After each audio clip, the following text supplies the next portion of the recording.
कहानी का ये पांचवा भाग देखने से पहले इसके पहले सभी भाग अवश्य देखें। स्टोर से बाहर आने के बाद महारा की नजरें देवजीत पर थी। उसकी आंखों में आंसू थे। वो गुस्से से देवजीत को देख रही थी। देवजीत ने जब उसे खुद को घूरते हुए देखा तो वो बोला, मिस चौहान ऐसे क्यों देख रही हो? अनाया और जय ने मायरा की नजरों का पीछा किया जो देवजीत पर थी। मायरा आकर देवजीत के सामने खड़ी हो गई और आंखों से आंसू पोंछते हुए बोली, आपने ही बोला था ना किसी को हमें वहां बंद करने के लिए। प्रॉब्लम क्या है आपको हमसे? ऑफिस से निकालना चाहते हैं तो सीधे सीधे बोल दीजिए। हमें भी कोई शौक नहीं है आपके साथ काम करने का। Are you mad? देवजीत के साथ अनाया और जय भी हैरान थे। देवजीत अनाया की तरफ देखकर बोला, अनाया लेकर जाओ इसे यहाँ से। कहते हुए देवजीत ने गुस्से से मायरा की तरफ देखा और अपनी कार लेकर वहां से चला गया। गुड़िया, अनाया ने मायरा के कंधे पर हाथ रखते हुए कहा। बहुत दिनों बाद किसी ने उसे उसके घर के नाम से बुलाया था। वो अनाया की तरफ पलटी और एकटक उसे देखने लगी।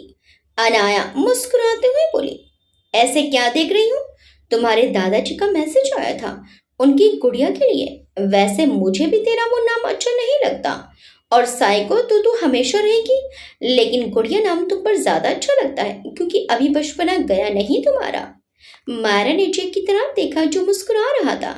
वो अनाया के गले लग गई और बोली, थैंक यू, आप बहुत अच्छी हो। अनाया बोली, पर तुमसे कम। फिर तीनों हंसने लगे। मायरा बोली, कुछ खिला दो हमें, बहुत तेज भूख लगी है वरना हम यहीं अपने प्राण त्याग देंगे। मायरा अपने पेट को पकड़कर खड़ी हो गई। अनाया और जय उसकी बात पर हंसने लगे। कुछ देर में जय ने अपनी कार से अनाया और मायरा को ठाकुर विला छोड़ा और अपने घर आ गया। अनाया मायरा का हाथ पकड़कर अंदर लाई। मायरा की नजरें कभी अनाया के हाथ पर तो कभी उसके चेहरे पर थी। अनाया को देखकर मायरा के चेहरे पर एक प्यारी सी मुस्कुराहट आ गई। अनाया मायरा को ऊपर अपने कमरे में लेकर आई। रात बहुत हो चुकी थी इसलिए सब सो गए थे। अनाया ने अलमारी से नाइट ड्रेस निकालकर मायरा को दी और बोली, तुम फ्रेश हो जाओ, मैं तुम्हारे लिए खाना लेकर आती हूँ। अनाया मायरा को छोड़कर किचन में चली गई। अनाया के जाने के बाद मायरा कमरे को देखने लगी। कमरा बहुत बड़ा था पर पूरा अस्त व्यस्त था। न कोई फोटो न किसी तरह की कोई सजावट थी। मायरा के घर में उसका जो रूम था, अनाया का रूम उसके बिल्कुल विपरीत था। वो फ्रेश होने चली गई। अनाया खाना लेकर जैसे ही निकली, सरिता जी उसे सामने ही मिल गई। अनाया ने उनकी तरफ देखा और बिना कुछ कहे ऊपर अपने रूम में आ गई। सरिता जी भी वापस अपने कमरे में आ गई। अनाया के आते ही मायरा भी फ्रेश होकर बाहर आ गई। जैसे ही उसकी नजर खाने की प्लेट पर गई, वो दौड़ते हुए आई और बेड पर ही एक तरफ बैठकर खाना खाने लगी। भूख लगी थी उस बेचारी को तो क्या करती। अनाया मुस्कुराते हुए उसे देख रही थी। आधा खाना खत्म होने के बाद मायरा ने अनाया की तरफ देखा जो अभी भी सामने खड़ी मुस्कुरा रही थी। सॉरी, हमने तुम्हें तो पूछा ही नहीं। क्या करें, हमें बहुत भूख लगी थी। आओ ना आप भी। मायरा ने अनाया की तरफ देखकर कहा। अनाया उसके पास बैठकर बोली, मैंने जय के साथ डिनर कर लिया था, तुम खाओ। मायरा बोली, खाना बहुत अच्छा है। अनाया दूसरी तरफ मुंह करके बोली, शायद उन्होंने बनाया है। मायरा चौंक कर बोली, उन्होंने? मम्मा ने। बड़ी मुश्किल से अनाया के मुंह से ये शब्द निकला था। मायरा इस वक्त उसके चेहरे पर आते जाते भावों को पढ़ रही थी। उस दिन जब मायरा की वजह से सरिता जी ने अनाया को डांटा था, उसके बाद अनाया उनसे और नाराज रहने लगी थी। जब मायरा ने ऑफिस ज्वाइन किया तो उसे अनाया की टीम में ही काम करना था। उसे जैसे पता चला कि अनाया सिंह राघवेंद्र जी और सरिता जी की बेटी है, लेकिन कुछ कारणों से वो उनसे नाराज है जो जय को भी नहीं पता था। यह जय ने जानबूझकर मायरा को नहीं बताया था।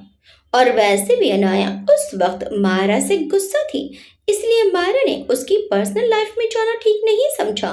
लेकिन वो जानना चाहती थी कि क्या वजह है कि अनाया अपने माँ पापा से इतनी नफरत करती है। अनाया नीचे मायरा की प्लेट रखकर ऊपर आई तब तक मायरा सो चुकी थी। अनाया भी उसके बगल में आकर लेट गई। सुबह अनाया की आंख खुली जब मायरा उसके सामने की खिड़की से पर्दा हटा रही थी। मायरा ने उसकी तरफ देखकर मुस्कुराते हुए कहा, गुड मॉर्निंग। नींद में आंखों पर हाथ फेरते हुए बोली, गुड मॉर्निंग, बहुत जल्दी उठ गई तुम। मायरा बोली, हाँ, कभी कभी इच्छा हो जाती है जल्दी से उठने की। अनाया ने कमरे में चारों तरफ देखा। उसका कमरा आज कुछ बदला बदला नजर आ रहा था। पूरा सामान अपनी अपनी जगह व्यवस्थित पड़ा था। ये सब तुमने किया? मायरा उसके पास आकर बोली, हाँ, हमने किया है। अब आप भी जल्दी से तैयार हो जाइए, हमें आपके परिवार से मिलना है। अनाया खड़ी होकर मायरा के गले लग गई। सॉरी, इतने दिन में तुम्हारे साथ इतने गुस्से से पेश आई, फिर भी तुमने मुझसे कोई शिकायत नहीं की। पता है, जय के अलावा तुम हो जिसने मुझे समझने की कोशिश की। मायरा बोली, आप कुछ मत कहिए, पहले ही कल हम अपने अनमोल आंसू बहा चुके हैं। अभी हमारे रोने का बिल्कुल मन नहीं है। अनाया के चेहरे पर मुस्कुराहट आ गई। वो बोली, तुम आप मत बोला करो, मुझे बहुत अजीब लगता है। आज से तुम मुझे तुम ही कहोगी, ओके? मायरा ने हाँ में सिर हिला दिया। कुछ देर बाद दोनों तैयार होकर नीचे आई, जहां डाइनिंग टेबल पर अनाया के दादाजी और रणदीप सिंह जी, दादी कांता जी बैठे थे। दोनों ने ही मायरा को पहली बार देखा था, तो वो सवालिया नजरों से अनाया की तरफ देख रहे थे। राघवेंद्र जी और सरिता जी भी आ गए। सरिता जी ने मायरा की तरफ देखकर कहा, मायरा तुम यहाँ? मायरा ने पहले दादा दादी का आशीर्वाद लिया, फिर राघवेंद्र जी के पास आकर बोली, good morning sir. Good morning ma'am. उन दोनों ने मायरा की तरफ देखकर उसे प्रति उत्तर दिया। फिर मायरा ने उन्हें कल रात की घटना बता दी। राघवेंद्र जी बोले, सॉरी बेटा, ये स्टाफ की गलती है। अगर आपको कुछ हो जाता तो उसके जिम्मेदार तो हम ही होते ना। सरिता जी बोली, हम आज ही बात करेंगे सारे स्टाफ से, ताकि आगे से ऐसी गलती ना हो। मायरा को अभी भी लग रहा था कि यह किसी ने देवजीत के कहने पर किया है। कोई बात नहीं मैम, इसी बहाने हमें आपके घर पे आने का मौका मिल गया बिना अपॉइंटमेंट लिए। और जब से इस न्यूज़पेपर के बारे में सुना है, हम तब से सर के फैन हैं। इनकी कहानी पढ़कर ना जाने कितने युवाओं को इंस्पिरेशन मिला है। मायरा राघवेंद्र जी की तरफ देखकर बोली, सर, आप हम जैसे युवाओं के लिए रोल मॉडल हो। आप जैसे लोगों की वजह से ही आज भी प्रिंट मीडिया का दबदबा है। थैंक यू बेटा, लगता है बहुत स्टडी की है आपने हमारे बारे में। जी सर, मायरा मुस्कुराते हुए बोली। आज पहली बार अनाया अपने परिवार के साथ डाइनिंग टेबल पर बैठी थी। उसे देखकर उसके दादा दादी, मम्मा पापा सब खुश थे कि मायरा के बहाने ही सही वो उनके पास बैठी तो सही। रणदीप सिंह जी बोले, कहाँ से हो बेटा? मायरा ने जवाब दिया, जी कानपुर से, 1 महीने पहले ही ऑफिस ज्वाइन किया है। रणदीप जी बोले, बड़ा नाम है यूपी में कानपुर का, और पास में लखनऊ शहर उसका भी, वो नवाबों का शहर जो ठहरा। शायरी आती है कि नहीं बेटा जी? मायरा बोली, जी हमारी माता जी लखनऊ की हैं, तो वहाँ बहुत रहे हैं हम। फिर मायरा मुस्कुराते हुए शायराना अंदाज में बोली, लखनऊ जुबां की तलखियों पर गौर भला कीजिए, जुबां हो लखनवी तो शायरी बयां कीजिए। लखनऊ को कहते हैं नवाबों का शहर, बेशक है ये एक ख्वाबों का शहर। वो लखनऊ का सहारागंज मॉल भी क्या खूब है, जिसे देखो बस वहीं शॉपिंग में मसरूफ है। लखनऊ का वो जनेश्वर पार्क, लोगों की एंट्री होती ही रहती है वहाँ डे टू डार्क।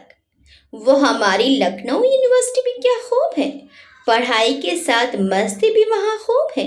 वो लखनऊ का ऐतिहासिक इमाम बाड़ा, देखते ही लोगों ने उसे अपने दिल में बसा डाला।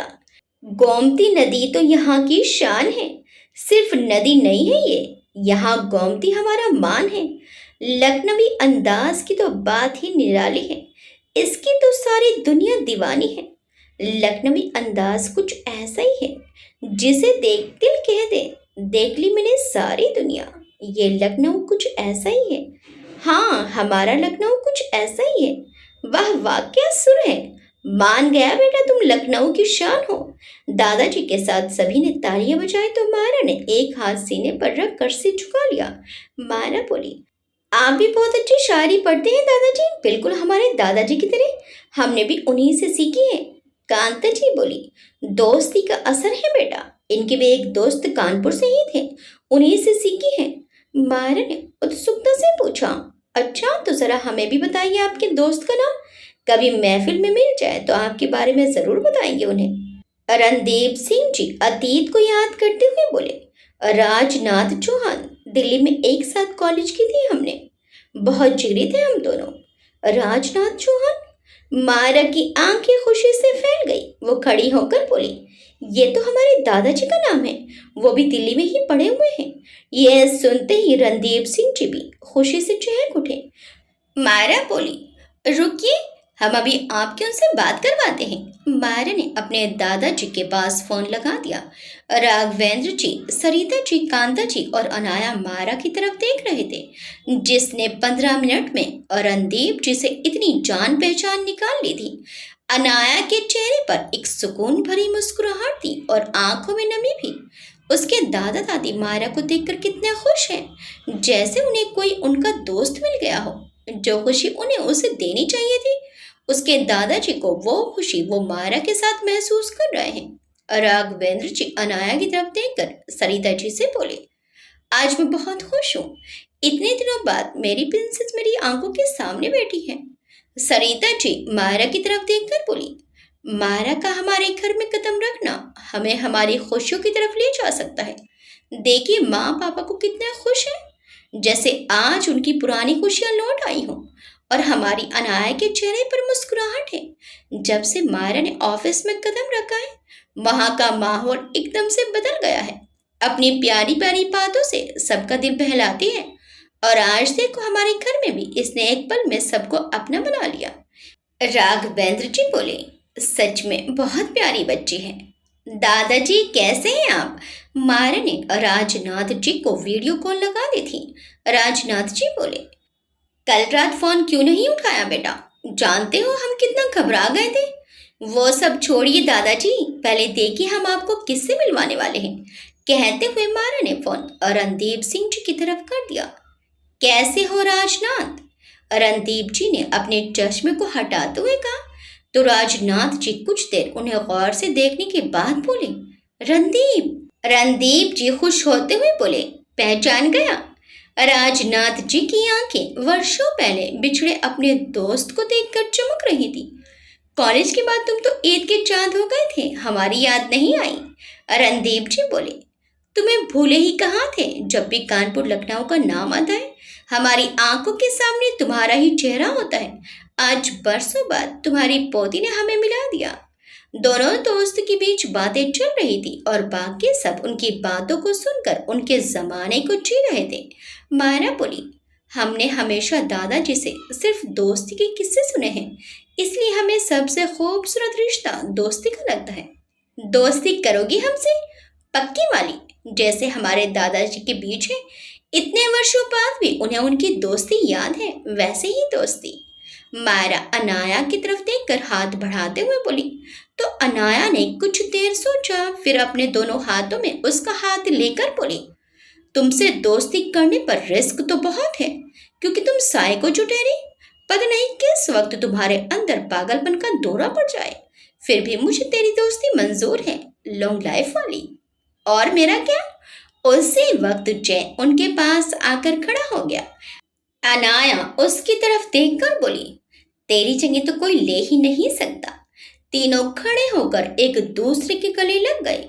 बाकी सब उन्हें देखकर मुस्कुरा उठे।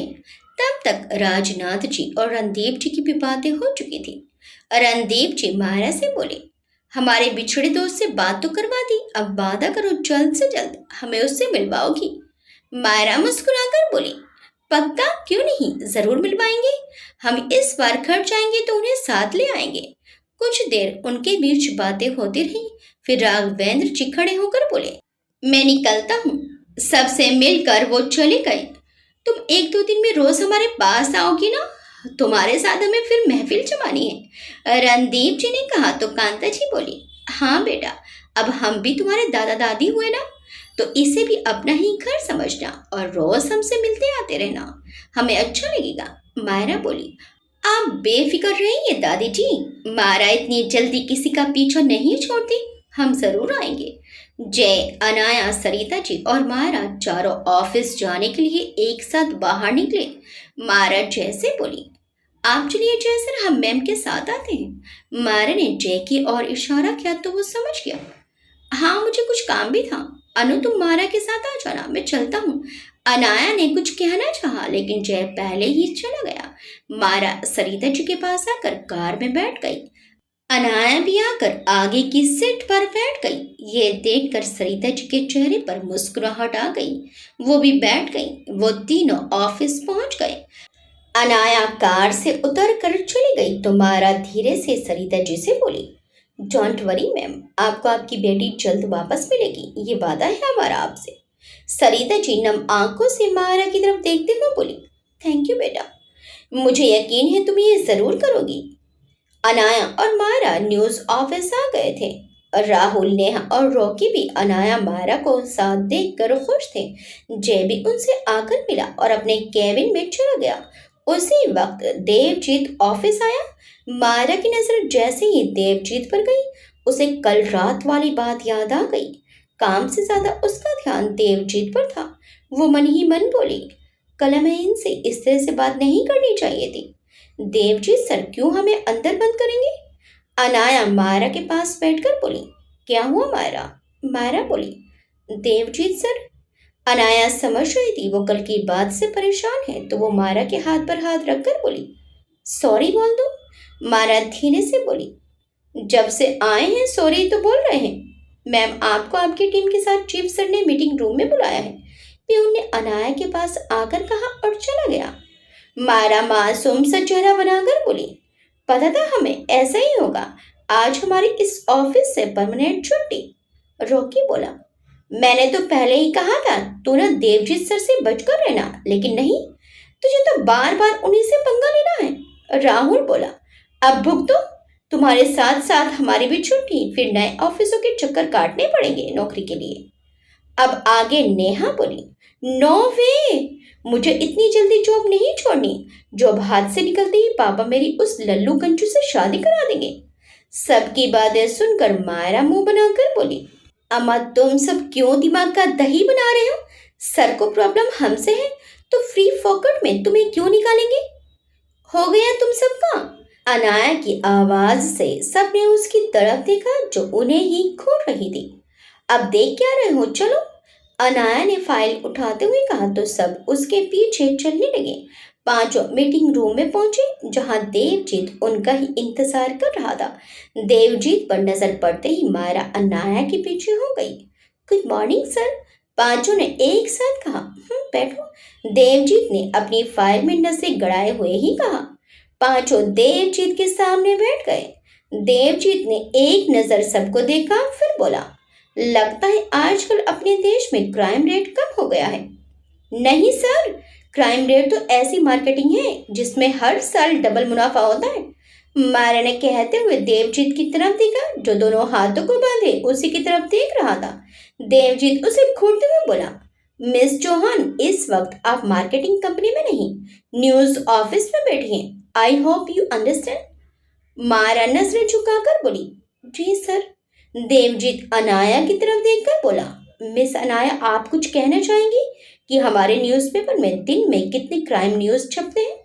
अनाया ने कोई जवाब नहीं दिया तो देवजीत खड़ा होकर बोला, मैंने आप लोगों से पहले भी कहा था मुझे हर रोज एक ही न्यूज़ को बार बार रिपीट करना पसंद नहीं, लेकिन आप एक ही न्यूज़ को 2 से 3 दिन तक रिपीट करते रहते हो।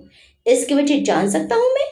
अनाया बोली, सर, न्यूज़ को बार बार रिपीट करने का हमारा एक ही मोटो है कि ज़्यादा से ज़्यादा लोग न्यूज़ को पढ़ें। जो भी न्यूज़ बहुत ज़्यादा इंपॉर्टेंट हो उसे एक से अधिक बार अखबार में प्रकाशित करेंगे तो ऑटोमेटिकली सबका ध्यान उस न्यूज़ पर जाएगा।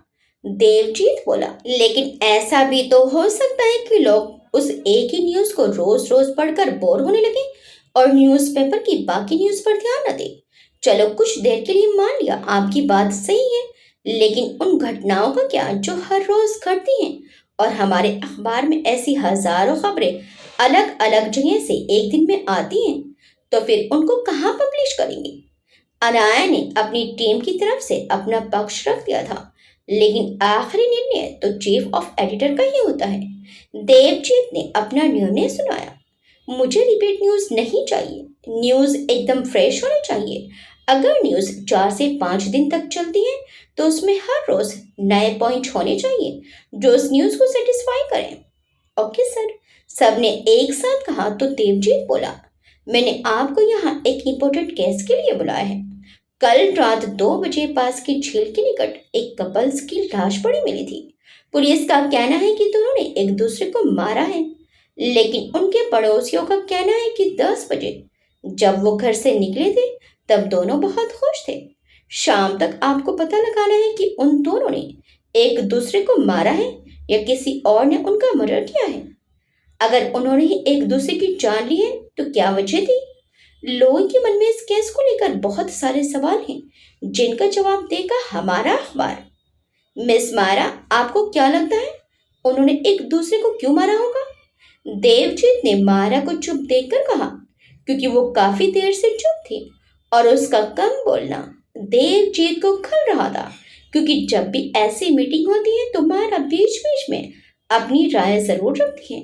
आज मायरा का चुप रहना देवजीत को अच्छा नहीं लग रहा था और वो कल की बात को भी लेकर सोच रहा था कि मायरा उस हादसे से कहीं ज्यादा तो नहीं डर गई।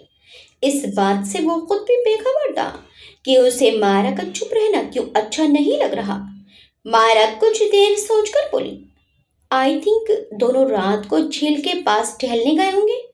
पत्नी ने पति से गोलगप्पे या आइसक्रीम खाने की जिद की होगी तो पति ने मना कर दिया होगा और इसी बात से गुस्साई बीवी ने पति को गालियां दी होगी।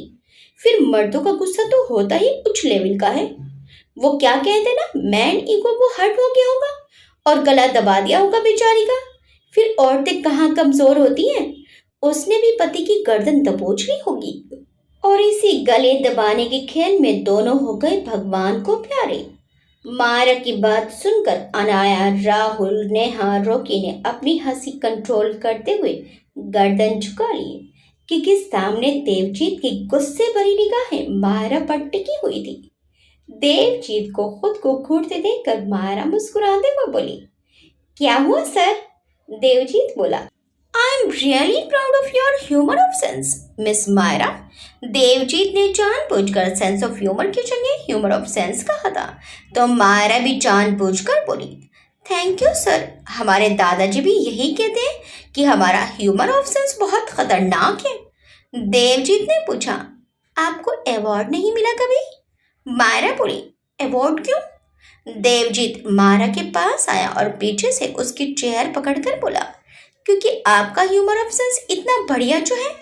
देवजीत के इतना पास होने से मायरा ने कसकर अपनी आंखें बंद कर ली। देवजीत दूर हटकर उन पांचों के सामने खड़ा होकर बोला, आप सब जा सकते हैं, ध्यान रहे मुझे शाम को रिपोर्ट करना है। पांचों खड़े होकर बोले, ओके सर। देवजीत ने हाँ में गर्दन हिलाई तो पांचों बाहर निकल गए। बाहर निकलते ही अनाया, नेहा, रॉकी, राहुल चारों मायरा की तरफ देखकर जोर जोर से हंसने लगे। मायरा उनकी तरफ देखकर बोली, अब तुम सबको क्या हुआ? अनाया बोली, आज पता लगा तुम्हारा ह्यूमन ऑफ सेंस कितना अच्छा है।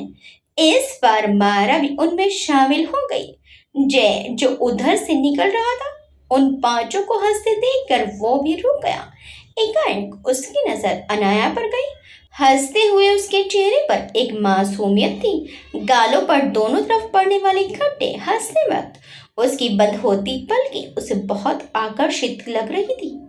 आज पता नहीं कितने सालों बाद जय ने उसे इस तरह खुलकर हंसते देखा था। जय उसे बचपन से देख रहा था, लेकिन आज एक अलग ही एहसास उसे छू कर गुजर रहा था। तभी उसकी नजर मायरा पर गई, जिसके चेहरे पर मुस्कुराहट बरकरार थी। क्या बात है, सुबह सुबह हंसी के गुब्बारे फूट रहे हैं? मुझे भी बता दो यार, मैं भी हंस लूं। जय अनाया मायरा की तरफ देखकर बोला। और राहुल ने जय को देवजीत और मायरा के बीच होने वाली कन्वर्सेशन बताई तो जय हंसते हुए मायरा के गले में हाथ डालकर बोला, मुझे लगता है देवजीत सर इससे परेशान होकर खुद ही ऑफिस से ना निकल जाए। अनाया की नजर साथ खड़े जय और मायरा पर गई तो उसके चेहरे पर मुस्कुराहट आ गई। जय मायरा से बोला, वो कल रात भी उन्हें गलती से तुम्हें बंद कर दिया था। उसके घर कुछ जरूरी काम था इसलिए जल्दबाजी में उसने अंदर नहीं देखा। मायरा बोली, कोई बात नहीं, हो जाता है। जय बोला, तुमने सॉरी बोला चीफ को? मायरा बोली, नहीं। जय ने पूछा, क्यों? क्यों नहीं बोला? तो मायरा बोली, अगली बार गलती हुई तो साथ ही बोल देंगे। एक बार फिर सब हंसने लगे।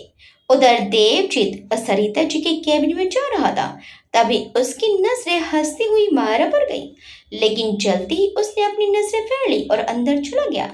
कुछ देर में रॉकी और नेहा को छोड़कर राहुल, अनाया और मायरा न्यूज की छानबीन में निकल गए। तीनों उस स्थान पर पहुंचे जहां कपल्स की लाश मिली थी।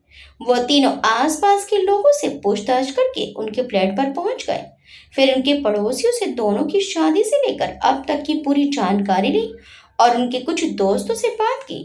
कुल मिलाकर इस न्यूज से रिलेटेड उन्होंने पूरी जानकारी इकट्ठी कर ली थी।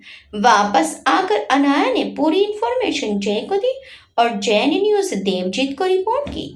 जय सर, हमारी टीम द्वारा ली गई इंफॉर्मेशन यही बताती है कि हस्बैंड वाइफ दोनों डिवोर्स लेना चाहते थे। उन्होंने अर्जी भी लगाई थी, लेकिन कोर्ट ने उन्हें 6 महीने साथ रहने को कहा था। दोनों साथ रहते थे लेकिन हमेशा छोटी छोटी बातों पर झगड़ा होता था। पति रिश्ता सुधारना चाहता था लेकिन वाइफ का किसी और के साथ अफेयर था। तो ये बात हस्बैंड को सहन नहीं हुई तो उसने पहले पत्नी को मार दिया, फिर बदनामी के डर और सलाखों से बचने के लिए उसने खुद को भी खत्म कर दिया। देवजीत ने भी पूरी इंफॉर्मेशन पढ़ी और अगले दिन उसको पब्लिश करने को कह दिया। एक दिन मायरा ऑफिस से निकलकर एक एनजीओ में पहुंची जहां 15 से 20 अनाथ बच्चे रहते थे। नोएडा आने के बाद वो अक्सर 30 से चौथे दिन बच्चों के पास आती थी। बच्चों को पढ़ाना, उन्हें हंसाना, उनके साथ खेलना उसे खुशी देता था। तो बच्चे भी मायरा से खुल मिल गए थे। वो भी बेसब्री से उसके आने का इंतजार करते थे। मायरा अपनी सैलरी में से आधी सैलरी इस एनजीओ को देती थी। उसके पापा और दादाजी भी मायरा के इस काम से खुश थे। एनजीओ का नाम था कन्हैया संस्थान। आज मायरा जैसे ही अंदर आई, सारे बच्चे उससे निपट गए।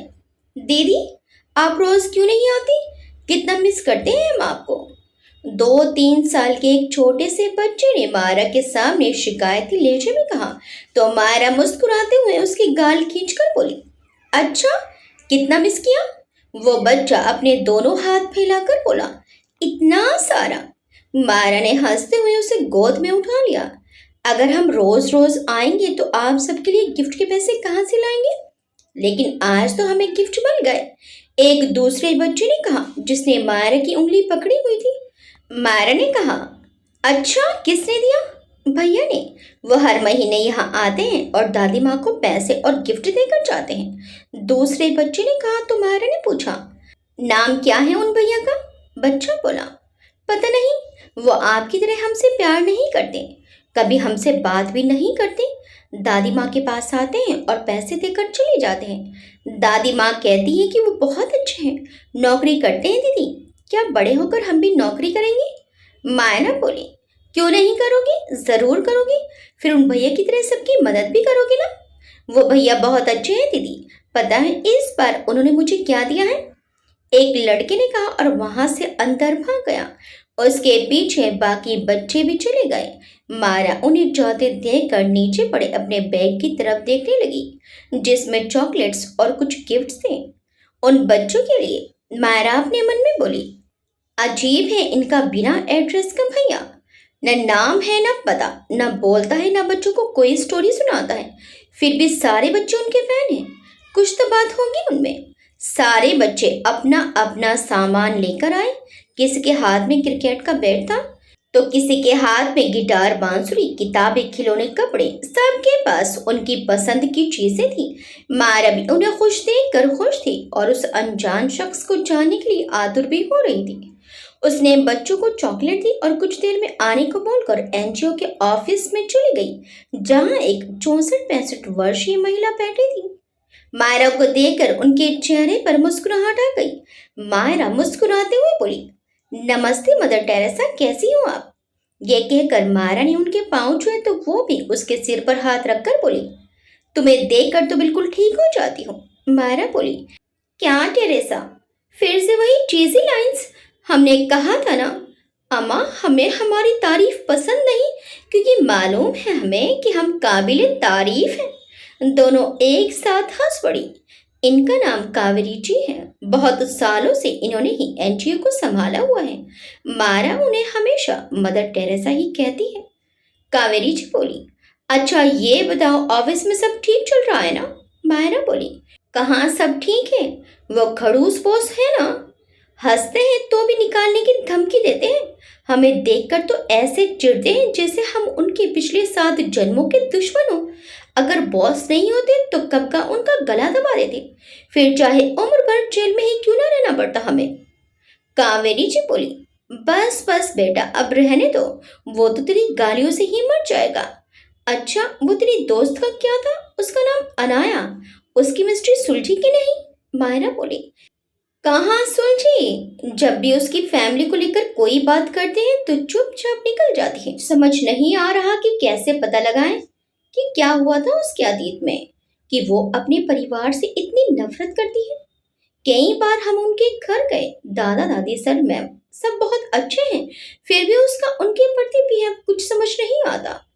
कावेरी जी बोली, कभी कभी कुछ बातों को समझने के लिए उनके अतीत की गहराई में जाना पड़ता है। मुझे यकीन है तुम एक दिन अपनी दोस्त को उसकी सारी खुशियां लौटाओगी।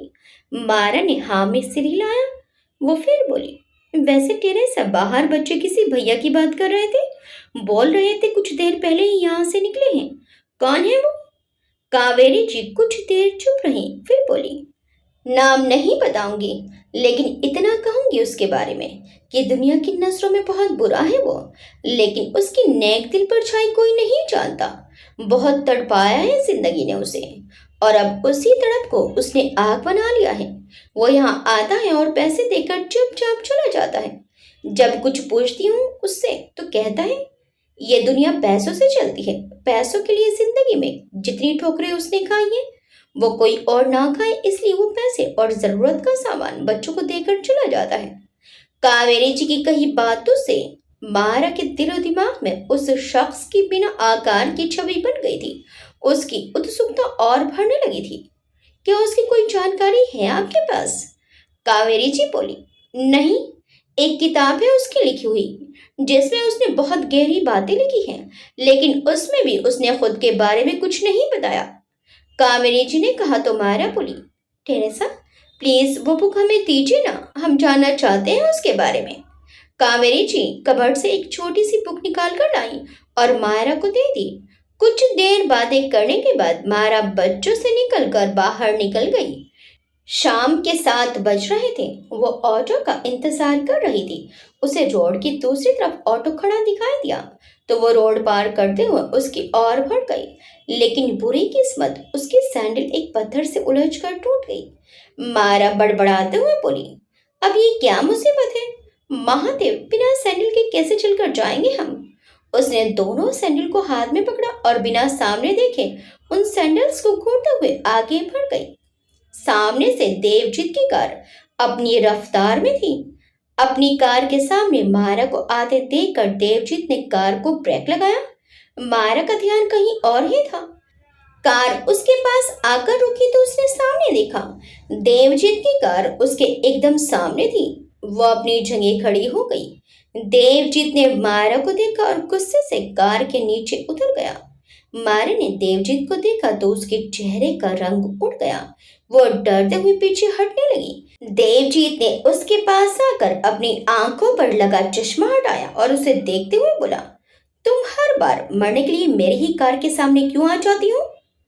मरने के लिए? मारे ने धीरे से कहते हुए सिर उठाकर उसकी तरफ देखते हुए कहा। देवजीत बोला, बीच रोड पर लोग मरने के लिए खड़े रहते हैं। मारा बोली, हम क्यों मरे? मरे हमारे दुश्मन, और हम बीच रोड पर खड़े रहें ये मुर्दा घाट में, आपको क्या? ये ऑफिस नहीं है सर, जो आप हमें यहाँ भी इस तरह ट्रीट करेंगे। मारे की बात पर देवजीत और भड़क गया। उसने मायरा का हाथ पकड़ा और सामने से तेज रफ्तार में आ रही कार के सामने खड़ा कर दिया। मारा देवजीत से खुद को छुड़ाते हुए बोली, सर प्लीज छोड़िए हमें। सामने से आती कार की स्पीड देखकर उसकी धड़कनें बढ़ रही थी, लेकिन देवजीत को कोई फर्क नहीं पड़ रहा था। Please sir. कार और नजदीक थी और उसके साथ 2-3 कार और थी। मारा की आंखों में आंसू आ गए। देवजीत उसे उन कारों के बीच छोड़कर साइड में हट गया। मारा दोनों तरफ से आती कारों के बीच फंस चुकी थी। उसने कसकर अपनी आंखें बंद कर ली। उसकी आंसुओं से भरी आंखें और डरता चेहरा देखकर देवजीत ने कार के उसके समीप आते ही उसे अपने पास खींच लिया। मारा अभी भी उतनी ही डरी हुई थी। वो पीछे से उसकी शर्ट को पकड़ते हुए उससे लिपट गई। इस वक्त उसकी तेज धड़कनें देवजीत को भी सुनाई दे रही थी। उसका हाथ अदिति के बालों पर चला गया, लेकिन तभी उसने अपना हाथ पीछे खींच लिया। मारा ने अपनी आंखें खोली। नफरत और गुस्से से वो देवजीत की तरफ देखने लगी। देवजीत आंखों पर चश्मा लगाकर बोला, क्या हुआ, डर लगा मौत से? उसके चेहरे पर कुटिल मुस्कान थी। डर मौत से नहीं, आपके साथ रहने से लगता है सर। आप बहुत बुरे हैं। मारा देवजीत से दूर होते हुए बोली और अपनी सैंडल उठाने लगी। देवजीत ने उसका हाथ पकड़ा और उसे कार के शीशे से लगाकर उसके दोनों तरफ हाथ रख लिए। मारा इस बार और ज्यादा डरने लगी। वो एक जगह सिकुड़ कर खड़ी हो गई। देवजीत उसके चेहरे के बिल्कुल पास आकर बोला, हाँ बहुत बुरा हूं मैं, बहुत ज्यादा। दूर रहा करो मुझसे, वरना मेरी बुराई तुम पर असर कर जाएगी। देवजीत साइड में हटा और उसका हाथ पकड़कर एक ऑटो रुकाकर मारा को उसमें बैठने को कहा। वो डरते हुए चुपचाप बैठ गई। कहाँ चलना है मैडम? ऑटो ड्राइवर ने पूछा तो मारा देवजीत को घूरते हुए बोली, जहन्नुम में। उसकी बात सुनकर देवजीत हल्के से मुस्कुराते हुए वापस अपनी कार के पास आ गया। मायरा ऑटो में बैठकर वहां से निकल गई। देवजीत की नजर रोड पर पड़े मायरा के हाथ के ब्रेसलेट पर गई। उसने उसे उठा लिया। ब्रेसलेट पर महादेव लिखा हुआ था। उसे देखकर पहले वो फेंकने लगा, लेकिन फिर कुछ सोचकर उसे अपनी जेब में डाल लिया। वो भी अपनी कार लेकर वहां से निकल गया। मायरा घर आ गई। संदीप जी उनकी पत्नी और चारू खाने के लिए बैठे ही थे। उन्होंने मायरा को खाने पर बुलाया, लेकिन उसने मना कर दिया कि उसे भूख नहीं है। मायरा ने अपने बैग को साइड में रखा और बेड पर बैठ गई। देवजीत का बिहेव बार बार उसकी आंखों के सामने आ रहा था, जिससे उसने डर कर अपनी आंखें बंद कर ली।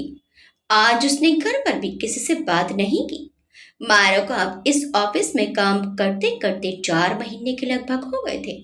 सबके साथ उसकी अच्छी दोस्ती हो गई थी, सिवाय देवजीत को छोड़कर। देवजीत कोई मौका नहीं छोड़ता था मायरा को डांटने का, और आज तो देवजीत ने हद कर दी। उसे सड़क पर आती गाड़ियों के बीच खड़ा कर दिया। यही सब सोचते सोचते वो नींद की आगोश में चली गई। अनु, यार मेरी बात तो सुन। जय सुबह सुबह अनाया के पीछे पीछे घूम रहा था। अनाया बोली, मैंने कहा ना मुझे तेरी कोई बात नहीं सुननी। जय उसे मनाते हुए बोला, प्लीज अनु मेरे लिए मान जाओ ना। अनाया ने कहा, जय फिर तुमने इमोशनल ब्लैकमेल करना शुरू कर दिया ना। राहुल, नेहा और रॉकी भी उनके पास ही खड़े थे। मायरा भी वहां आ गई। मायरा ने अनाया और जय की तरफ देखकर नेहा से पूछा, यहाँ क्या हो रहा है? नेहा बोली, 2 दिन बाद अनाया का बर्थडे है। राघवेंद्र सर अनाया के बर्थडे पर पार्टी रखना चाहते हैं, लेकिन अनाया अपना बर्थडे सेलिब्रेट नहीं करना चाहती। अनाया का मूड देखते हुए मायरा ने इस वक्त कुछ नहीं बोला। वो चुपचाप अपने काम में लग गई। देवजीत भी ऑफिस पहुंच गया। उसे देखते ही मायरा को फिर कल शाम की याद आ गई, तो वो देवजीत को घूरने लगी। क्या मायरा, देवजीत सर को जिंदा चबाने का विचार है क्या? राहुल ने उसकी नजरों का पीछा करते हुए कहा। मायरा बिना उसकी तरफ देखे बोली, अगर हमारा बस चले तो इनकी बोटी बोटी करके कुत्तों को डाल दें। और रोकी बोला, जरा सोच समझकर मोहतरमा, वो आपकी बेस्ट फ्रेंड के कुछ ज्यादा ही करीब है। मायरा ने पहले जाते हुए देवजीत की तरफ देखा, फिर अनाया की तरफ देखकर बोली, यही तो समझ नहीं आता कि ये 24 घंटे शेर की तरह दहाड़ने वाला बागड़ बिल्ला अनाया पर क्यों डोरे डाल रहा है। राहुल बोला, लव मायरा, लव लव अच्छे अच्छों को बदल देता है। फिर देवजीत सर क्या चीज है? राहुल की बात सुनकर मायरा बोली, तेरा मतलब है कि अपना खड़ूस बॉस अनाया से प्यार करने लगा है? नेहा बोली, ऑफ कोर्स। देखा नहीं देवजीत सर हम सबको कैसे डांटते हैं, पर अनाया के सामने आते ही एकदम सॉफ्ट एंड स्वीट बन जाते हैं। रोकी बोला, प्यार का क्या, ये तो पहली नजर में ही हो जाता है। जबकि देवजीत सर और अनाया तो 4 महीने से साथ है। मारा कुछ बोलने ही वाली थी कि तभी अनाया आ गई तो वो चुप हो गई। अनाया चारों की तरफ देखकर बोली, गाइस हमें एक न्यूज़ के लिए निकलना है, सभी अपना अपना सामान ले लो। मारा तुम मेरे साथ आओ, और तुम तीनों को मैं लोकेशन सेंड कर रही हूँ, वहां पहुंच जाना। पूरी टीम किसी न्यूज़ के सिलसिले से बाहर निकल गई। यहाँ ऑफिस में जय ने सरिता जी के पास कॉल लगाया। हेलो आंटी, मैंने बहुत कोशिश की उसे समझाने की, लेकिन वो मानने को तैयार ही नहीं है। सरिता जी ने कहा, तुम मायरा से कहो, शायद उसकी बात मान जाए। जय बोला, कोई फायदा नहीं आंटी, अनाया बहुत जिद्दी है, फिर भी एक बार उससे बात कर लूंगा। जय ने कुछ देर उनसे बात करके फोन रख दिया। जय की सारी बातें देवजीत ने सुन ली थी, क्योंकि जय जहां बैठकर बात कर रहा था उससे कुछ दूरी पर ही देवजीत खड़ा था। देवजीत जय की सारी बातें सुनकर अपने कैबिन में आ गया। वो कैबिन में खिड़की के पास आकर खड़ा हो गया और बाहर की तरफ देखते हुए बोला, अनाया सिंह, अब तुम्हारी अपने परिवार के लिए नफरत ही मेरी सबसे बड़ी ताकत बनेगी। तुम्हें अपने खेल का मारा बनाने के लिए। शाम को ऑफिस से निकलते वक्त अनाया मारा साथी थे। जय भी वहां आ गया। उसी वक्त अनाया के पास देवजीत का मैसेज आया। उसने मैसेज पढ़ा और फिर उन दोनों की तरफ देखकर बोली, मैं चलती हूँ, मुझे कुछ काम है। जय बोला, चलो मैं तुम्हें ड्रॉप कर देता हूँ। अनाया बोली, नहीं मैं चली जाऊंगी। अनाया ने कहा और उन दोनों को बाय बोलकर वहां से चली गई। जय मारा से बोला, तुमने बात किया अनाया से? मारा बोली, नहीं। जय ने पूछा, क्यों? मारा ने जवाब दिया, क्योंकि उससे उसकी फैमिली को लेकर कोई बात करते हैं तो वो उदास हो जाती है। सर आप बताइए ना, क्या हुआ था उसके पास्ट में कि वो इतनी नफरत करती है अपने परिवार से? मारा ने जय से पूछा तो जय बोला, पास में रेस्टोरेंट है, वहां चलकर बात करें। दोनों वहां से पास के रेस्टोरेंट में चले गए। दूसरी तरफ देवजीत अनाया को लेकर एक सुनसान सी जगह पहुंचा। हम कहाँ जा रहे हैं देवजीत? अनाया ने थोड़ी अंधेरी जगह को देखकर देवजीत का हाथ पकड़ लिया। देवजीत ने उसके हाथ की तरफ देखा और बिना कुछ बोले आगे बढ़ गया। दोनों एक पुल के पास पहुंचे। उनके आते ही पुल के किनारे लाइटिंग ऑन हो गई। एक टेबल रखी हुई थी जिस पर वाइन की बोतल, 2 गिलास, आमने सामने 2 चेयर थी और आसपास लाइट से डेकोरेट किया हुआ पर्दा था। रोमांटिक गानों की धुन बज रही थी। अनाया ने उत्सुकता से पूछा, देवजीत ये तुमने ये सब? देवजीत ने उसका हाथ पकड़कर आगे बढ़ते हुए कहा, क्यों, मैं नहीं कर सकता? अनाया देखकर थोड़े आश्चर्य में थी लेकिन खुश भी थी, क्योंकि कहीं ना कहीं वो भी देवजीत को पसंद करने लगी थी। लेकिन देवजीत उसे लेकर क्या सोचता है ये उसे नहीं मालूम था। देवजीत ने अनाया को चेयर पर बैठा दिया और खुद भी उसके सामने आकर बैठ गया। माया ने फिर से पूछा, देवजीत ये सब? देवजीत ने अभी भी उसकी बात पर कोई ध्यान नहीं दिया। उसकी खामोशी अनाया को बेचैन कर रही थी। देवजीत ने 2 ग्लास में ड्रिंक डाला और एक अनाया की तरफ बढ़ा दिया और बोला, सॉरी, पहले मैंने तुमसे पूछा नहीं, तुम्हें अचानक यहाँ बुला लिया। तुम्हें कोई प्रॉब्लम तो नहीं? अनाया ने मुस्कुराते हुए कहा, नहीं। देवजीत ने अपनी आंखों से चश्मा हटाया और अनाया की आंखों में देखते हुए बोला, मुझे नहीं पता तुम मेरे बारे में क्या सोचती हो, बट आई लाइक यू। जब से तुमसे मिला हूँ लगा कोई और भी है मुझसा। मैं ज्यादा लोगों से घुल मिल नहीं पाता हूँ, लेकिन इतने से दिनों में ही मैं तुमसे अलग सा जुड़ाव महसूस करने लगा हूँ।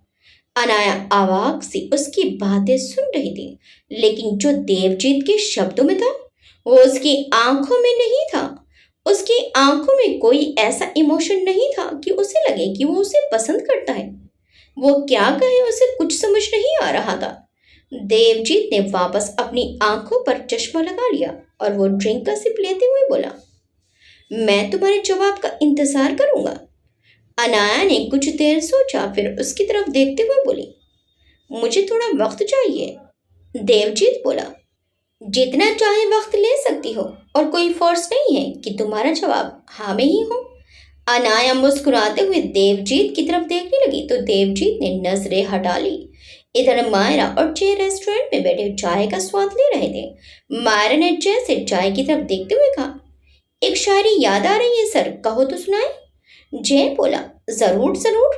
मायरा चाय की तरफ देखकर बोली, अर्ज किया है, जरूरत से ज्यादा बेमिसाल हो तुम, जरा सांवली हो पर बवाल हो तुम। वाह वाह, जय ने मुस्कुराते हुए कहा तो मायरा भी हंसने लगी। अब बताइए ना सर, क्या हुआ था अनाया के साथ, और आप कब से जानते हैं उसे? मायरा ने पूछा तो जय बोला, राघवेंद्र सर और मेरे डेड कॉलेज फ्रेंड थे। दोनों ने साथ ही बिजनेस स्टार्ट किया। हमारी फैमिली एक परिवार की तरह रहती थी।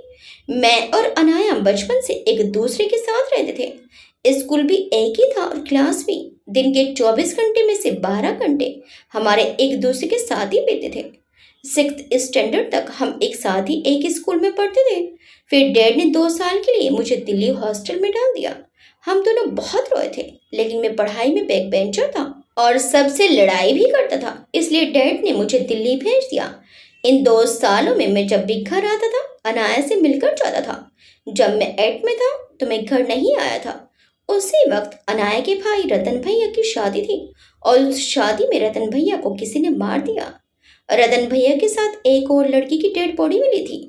रतन भैया की जिससे शादी हो रही थी उसने भी शादी से कुछ देर पहले किसी कारण से सुसाइड कर लिया था, और उसके बाद रतन भैया और उस लड़की का मर्डर। घर का माहौल बहुत बुरा हो गया था। राघवेंद्र अंकल पर उस वक्त अपने ही बेटे को मारने का इल्जाम लगा था। बहुत विवादों में रहे थे वो उस वक्त। अनाया को भी यही लगता था कि उसके भाई को उसके डैड ने मारा है, क्योंकि अनाया ने राघवेंद्र अंकल के हाथ में गन देखी थी। सरिता आंटी और राघवेंद्र अंकल ने 12 साल की अनाया को उसके चाचा के पास अमेरिका भेज दिया, ताकि इन विवादों के कारण उस पर कोई असर ना पड़े। 12 साल तक अनाया अपने घर नहीं आई, और 12 साल बाद जब वो आई तो वो मेरी अनु नहीं थी। बहुत बदल गई थी वो। गुस्से और नफरत ने उसे अपने परिवार से दूर कर दिया। आज भी अपने भाई की मौत का जिम्मेदार वो अंकल को ही समझती है। जय की आंखों में नमी आ गई। मायरा भी उसके बारे में सुनकर उदास हो गई। उसने आगे पूछा, लेकिन रतन भैया को किसने मारा, ये पता चला? और उसके साथ वो लड़की कौन थी? जय बोला, आई डोंट नो, मैं भी उस वक्त छोटा ही था और मुझे कुछ बताया भी नहीं गया था। मैंने कितनी बार डैड से पूछने की कोशिश की, लेकिन उन्होंने कुछ नहीं बताया। 12 साल पहले की वो न्यूज़ भी मैंने सर्च की, लेकिन कहीं कुछ नहीं मिला। यह सब कुछ भी एक दिन मुझे अनाया ने नशे की हालत में बताया था। मायरा बोली, हम जर्नलिस्ट हैं सर, अनाया के सामने हम वो सच्चाई लाकर रखेंगे, लेकिन उससे पहले हमें उसे उसके बर्थडे पार्टी के लिए मनाना पड़ेगा। जय बोला, यही तो मुश्किल है। मायरा बोली, मायरा की डिक्शनरी में कुछ भी मुश्किल नहीं है। आप सर और मैम से कहिए पार्टी की तैयारी करें। रियली? जय खुश होकर बोला तो मायरा हाथ आगे बढ़ाकर बोली, प्रॉमिस। जय ने भी उसके हाथ पर हाथ रख दिया। इधर देवजीत से मिलकर अनाया घर पहुंची और अपने कमरे में आ गई। उसे समझ नहीं आ रहा था कि देवजीत की बात का वो क्या मतलब निकाले। क्या सच में वो उससे प्यार करने लगा है? लेकिन ऐसा तो उसने कहा भी नहीं। उसने तो बस ये कहा कि वो उसे पसंद है। अनाया अपने कमरे में टहलने लगी। फिर उसने जय को कॉल किया, लेकिन उसने फोन नहीं उठाया। फिर वो मायरा के पास फोन लगाने लगी, लेकिन फिर रुक गई और अपने मन में बोली, नहीं, ये तो देवजीत के नाम से ही चिढ़ती है। इसे बताया तो पता नहीं कैसे रिएक्ट करेगी। मुझे जय से ही बात करनी चाहिए।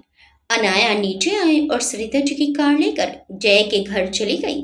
जय अपने कमरे में बैठा खुद की और अनाया की बचपन की फोटोज देख रहा था। कितनी प्यारी लगती थी तुम बचपन में, मुस्कुराते हुए। फिर जय फोटोज को सीने से लगाकर बोला, पर अब गुस्से में भी खूबसूरत लगती हो। तुम्हें हमेशा खुश देखना चाहता हूँ। देखना बहुत जल्द अपने परिवार को अपना लोगे तुम। फिर मैं भी बता दूंगा तुम्हें कि प्यार करने लगा हूँ तुमसे। बहुत प्यार करता हूँ तुमसे। तुम्हें नहीं पता उन 12 सालों में कैसे रहा था मैं तुम्हारे बिना। हमेशा डर जाता हूँ तुम्हें बताने से, क्योंकि तुम्हें प्यार की नहीं, दोस्त की ज़रूरत है।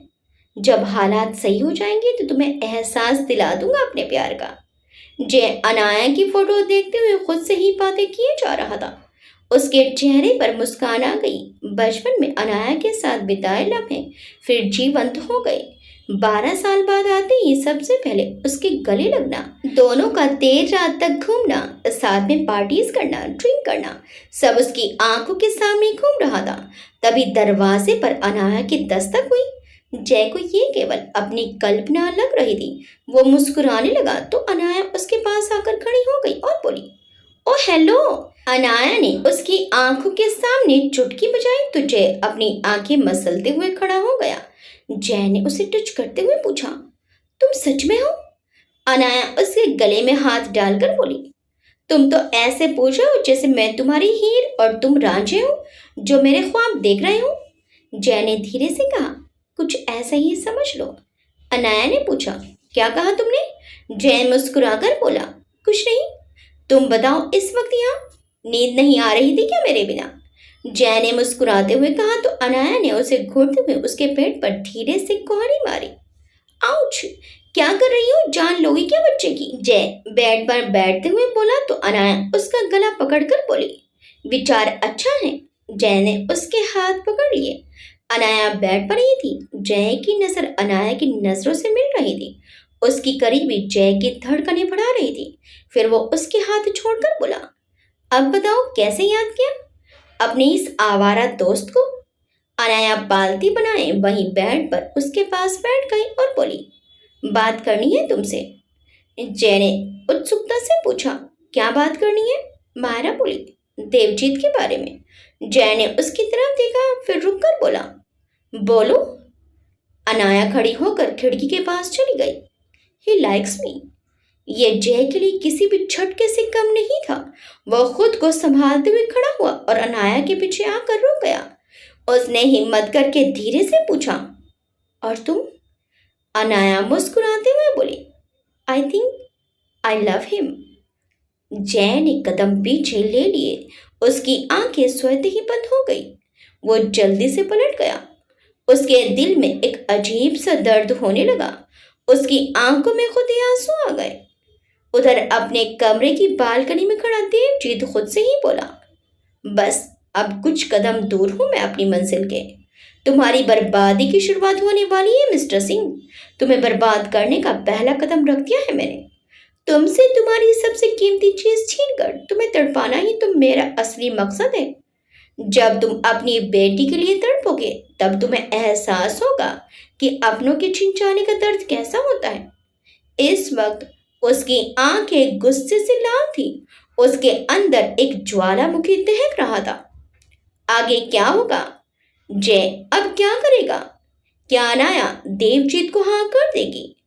क्या मायरा अनाया और उसके माता पिता के बीच की दूरी खत्म कर पाएगी? देखिए इस कहानी के अगले भाग में। आपको ये कहानी कैसी लगी हमें कमेंट्स करके जरूर बताइएगा। वीडियो अच्छी लगी तो वीडियो को लाइक शेयर सब्सक्राइब करना मत भूलिएगा। मिलते हैं इस कहानी के अगले भाग में। Till then bye bye.